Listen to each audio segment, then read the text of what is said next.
So, Mountaineer Nation, listen, very few times am I speechless and can't say something, right?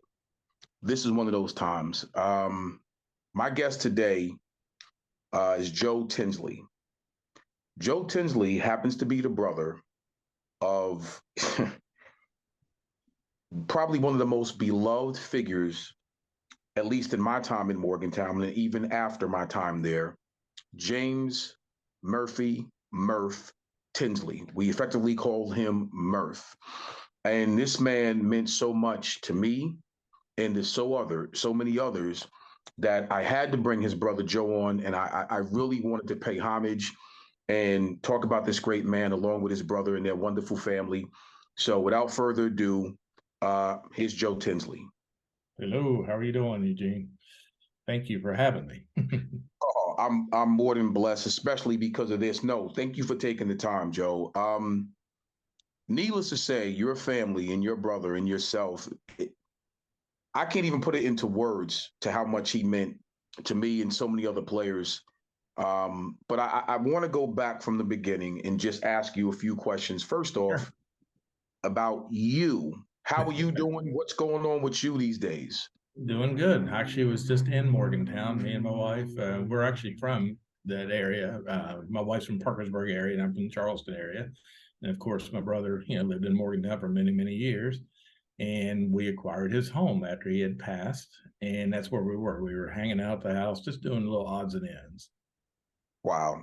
Yeah, yeah. Now, crazy question. Have you always been Mountaineer fans? Oh, absolutely, absolutely. Somewhere deep down, there's a little Marshall in us all. I think you have to be, but Right. you got to give the nod to the ears. Absolutely. Absolutely. At what point, okay, I know, let me see. Let me see if I get it. I'm going to try this, but if I get it wrong, please correct me. Now, Murph, I want to say 36 consecutive years. Somewhere in that area, 36 to 38, the best we can figure. Correct. Wow. And I'm going to tell you something that's interesting, Joe. When I was there a few years ago shooting my documentary, your brother and I had a nice conversation. And it's so because every time I would be in Morgantown, I would bump into Murph, and there was never a time where we didn't have a great conversation. So I feel honored, humbled. This is so much of a tribute that I wanted to do for you and for your family because he meant so much to so many. Tell me a little bit about you guys growing up. So give me some backstory about your relationship with your brother. Well, I won't say a large family at all, small family, just me and my brother. Grew up with my mom, dad, and an aunt and a cousin all in the same house. Pretty darn close, and then especially throughout school and things like that, we were close. Graduated same year together because he ended up with a back injury when we were younger. And back then, school wasn't as much homebound and all that. So he ended up backing up a year. So we ended up graduating together. He went to WVU and I did my thing, and he never left. Yeah. He was a blue and gold blood person. Yeah, listen. When did he get involved or the whole television production aspect of it? Oh my gosh. When we were young, even in the basement of our home growing up, and I wish I could remember because actually one of the gentlemen the other day, and I can't remember if it was Pat Sargent or one of the gentlemen that knew my brother forever, wanted to know, it may have been, no, I'll take that back. It was Dale Sparks, the photographer Dale. Right. Asked me the other day when I was home about what was the name of his program he had when, we were junior high. He had the big old camera set up in the basement and all that, and they did these little skits, basically, is what it was, and it went to like a PBS, and another reason he got kind of involved with PBS, because he worked in PBS in Charleston for a while before he graduated and went to WPU. Wow. I'm gonna tell you, he was tremendous. Um, you look back, like I said, whenever you have a 30 plus year career in anything, you're well respected, obviously. And I know it's funny because being part of some of those historical games, I couldn't imagine what was those conversations like. For instance, I'm gonna go back to the '88. I mean, there's many prior to that. With when we beat Syracuse Right. to go 0 at home, I could only imagine what was that conversation like between you and your brother. Oh my gosh, we spoke, as I said, probably if not one or two times a week for our entire life. Um, Pretty much every weekend. We wouldn't, like a Sunday night or something like that, mostly throughout the week, because he was a workaholic. There's no question about it.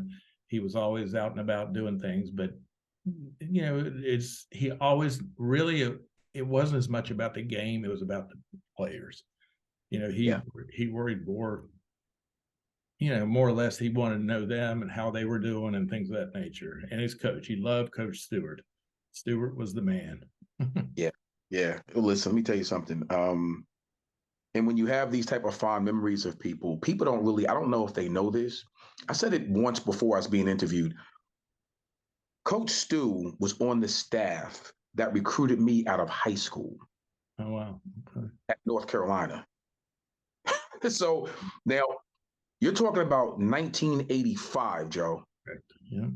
That's how long I knew Stu. Mm-hmm. So when you have, just like your brother Murph, when you have such fond memories of people who meant so much to you off the field, those bonds and those relationships are so important. And for me, that's why this interview was so important, because I kind of want people to really understand, although he's gone, he will never, ever be forgotten.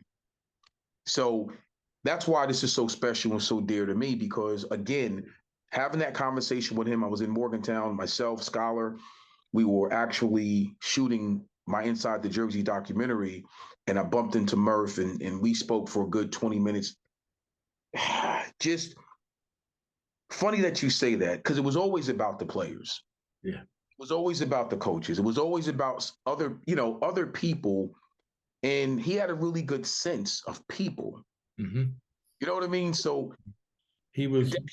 We used to always say he was a good judge of character, because I know my mom was. My mom could nail somebody down in a second and tell you if it's a good person or a bad person. Even yeah, if, even I believe with my brother, even if you were considered, I won't say a bad person, right. he would still love you and figure out a positive in everybody. Absolutely. And that's what I wanted to ask you. So, but you just answered that. So I guess he got that more so from your mom. Oh my gosh, yeah. My mom never knew a stranger. Never knew a stranger. Wow. I liken your brother to this. You walk into a place and it might be 1,000 people in there, and you walk in, you may only know about 100 of them. By the time you walk out, you know the other Yeah. 900. Yeah. You know what I mean? That Mm-hmm. warmth, that's what you get, from Murph. Was there any times, I'm sure obviously you went to most of the games, I'm sure.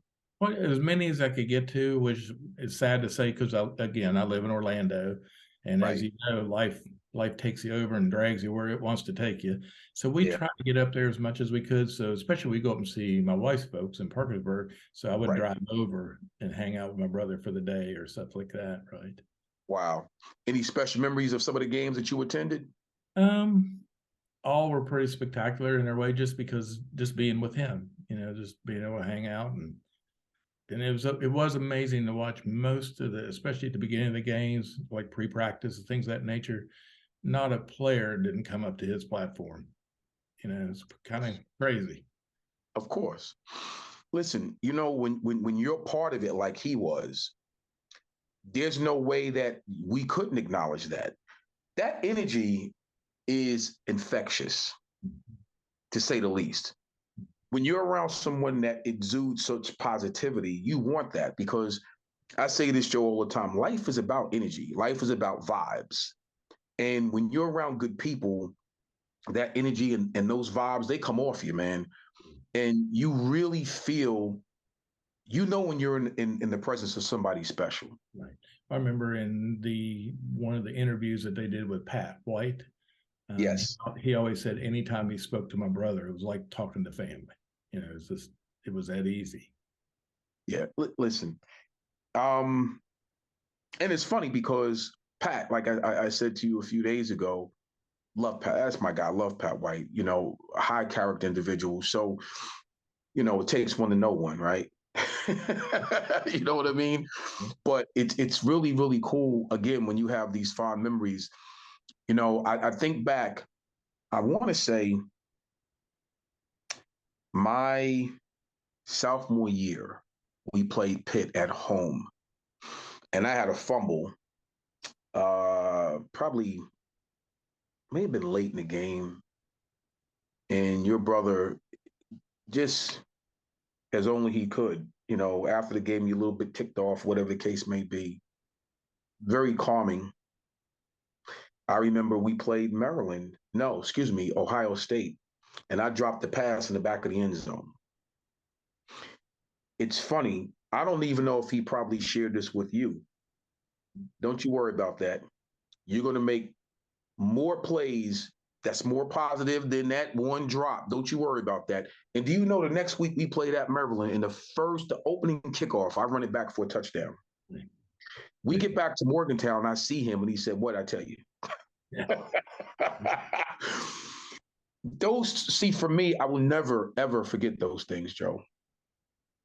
I just won't forget. It's not about what your brother, and in getting to know you, it wasn't about the wins, the losses. It's about the conviction of the man. When you meet someone, again, that's that special, you don't even get caught up in what you're doing. You get caught up in the conversation. You know what I mean? So I got to ask, throughout the years, unfortunately, since his passing, he died in 2019. November 9th. I'm sure you've gotten a lot of people over the years that's reached out to you. Oh my gosh. It's even the night of his service at the Mountain Lair, because they had his service at the Mountain Lair. I met so many people that night. Like I told my wife, I feel bad because I don't remember, we just met so many people, but there was a handful that was just phenomenal, with that. But I've gotten, between emails, texts, Facebook, things of that nature, the videos they did for him was just, I guess you don't realize the impact someone makes, which I knew he worked, he was a camera guy at WVU, right. And I do my thing down here, but I never in my life realized what impact he made till we were up there. Well, and to this day. Yeah. Well, and again, see, that's the beautiful thing about it, that has to be the way you guys were raised, though. Yeah. My mother raised myself and my siblings a certain way. There's a certain standard and a certain foundation that we have to adhere to. Now, I'm the youngest of 7, and my mother buried 5 of her 7 children. So you kind of understand what legacy is all about. Oh, yeah. As I would say, I'm last man standing. Yeah. So that legacy that your brother left, you're carrying that torch, and you carry it well, my friend. Thank you. Yeah, but the Tinsley legacy will live on because of the way you guys carry your last name, with the respect, the honor, treating people the way that they're supposed to be treated. Right. All that stuff, you was reared that way. Right. Yeah. You know what I mean? Mm-hmm. I'm proud to call you a friend. I'm proud to call your brother Murph, was proud to call him a friend. When you get to know people on this level, this is way beyond sports. Oh, yeah, it is. I mean, again, we've had so many contributions, because we turned his home into like a little Airbnb. The photography and stuff in there, there's Major Harris, his famous touchdown run. We have multiple pictures in there. except for yours, which needs to be happening. I got you. I do. Trust me, I got you. I know. And then Dale Sparks has been phenomenal helping us do stuff around the home and stuff like that. And it's a great tribute to my brother, tribute to WVU. You know, we didn't want to go overkill. I'd have probably painted a house blue and gold. And my wife's like, no. So, but you know, it's him, I should say. Morgantown is him. Yeah, listen, and it's funny. I'm going to tell you right now on my show what I'm going to contribute. I'm going to contribute one of my AFL pictures when I played for Tampa Bay, and I'm going to contribute, obviously, myself in a Mountaineer uniform. That'd be great. I get it framed for you, and I'm going to get it out to you because, I would feel awkward and funny if I didn't give you something to put in his home. Oh yeah, thank you. We enjoy that. People enjoy it. The folks that stay at the house love just looking at all the pictures and the things of that nature. Absolutely. So now this is crazy. So the national championship. Again, I could only imagine how he felt about that, because I don't think in 100 and some odd years, 30 some odd years, I'm sure right now might be close to 140 some odd years of West Virginia football. Right. To be part of an undefeated team. And again, your brother covered, obviously, all of our games.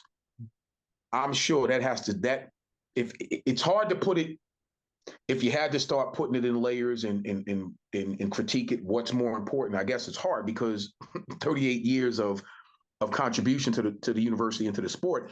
But where do you think that team, that game, that accomplishment fit? And all his, you know what I mean? I think as well as I know him, I think all games meant the same to him because it meant something to the players. I'm sure he was thrilled to death and honored and all that, but I think if you had a losing season, it was the same to him as it was a full winning season. He just adored the Mountaineers, adored his work, and that's just my thought on it.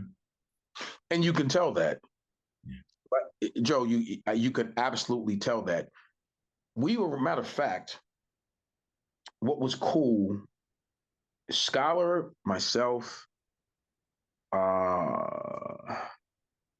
trying to think, we were coming out of our tunnel, and it was interesting because we were playing, I want to say, we were playing on ESPN that weekend, and they were done wrapping up their stuff on the other side of the field.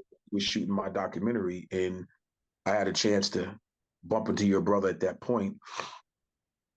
There's never a time when you don't feel something special when you're around him. And prior to that, I'd been back to Morgantown maybe 3 times, but I was fortunate enough. Every time I went back, I would see him. And when my son first started there, and you're talking back, that was like 2012, 2013. My wife and I came down for a few games, and it sits with you again. Those moments, now that he's not here physically, right? I think back on all of those moments, which I think most people would, when you've been blessed to have somebody that special in your life. Yeah, I think so. I agree. Yeah, through the years, is there anything that kind of clicks in your brain that stays with? And of course, that's your brother, so a lot of it stays with you. But are there special moments that you think about every now and again more than others? I was funny to say non-related to the team or to the school is my brother loved Christmas. So, Christmas come from my mom. My mom was a Christmas fanatic, for everything we did was Christmas, the decorations, this, that, we usually throughout the year would talk a lot about Christmas, things like that. Our parents passed when we were, I won't say young, but our parents passed too early. So it was just, like I said, for years and years, it was me and him, and we talked about really a little bit of everything except for politics, stayed out of politics. Yeah. Look, I don't blame you. Joe, I don't blame you. Money, religion, politics. Yeah. Yeah. I'd rather keep it on, things that are a little bit lighter because everybody has their different perspectives on all three of those things. And I get it. I understand it. But who are we to judge? Right. Right. So that's cool. Yeah. Christmas, I could imagine. Yeah. I could imagine. Oh, it's a fun time of year. Right. You know what I mean? And especially, I'll tell you one thing, we were fortunate because as a former player, we were never around on Christmas because we was always in bowl games. So my years in Morgantown, I enjoyed, of course I enjoyed Christmas, but I also enjoyed knowing that we were going to prepare to play in a bowl game somewhere. Sure. That was a good feeling. This is typical of my brother. They played at the Citrus Bowl, which is, we can hear the Citrus Bowl from our house, depending on if it's cool enough at night, the air. And he was as close as he was within 4.5, 5 miles. Still didn't get to see him that week because he was at work. I mean, he's like, sorry, dude, can't see you. Yeah. Yeah. No, listen, when you're as good as he was, yeah, I get it. And I don't think people realize the kind of work that's entailed in that. Oh gosh, yeah. Yeah, there's a lot. I was there. Yeah, I didn't either till I watched, what they're seeing. Some of it's just unbelievable amount of work. Oh yeah, yeah. Now, switching gears a minute to your career and the things that you're doing. Any overlap, any parlay into what you're doing compared to what Murph was doing? Oh gosh, no, I'm medical. I work at a hospital my entire life, far from anything, I'm a horrible photographer, No. I mean, you can't be worse than me. Trust me.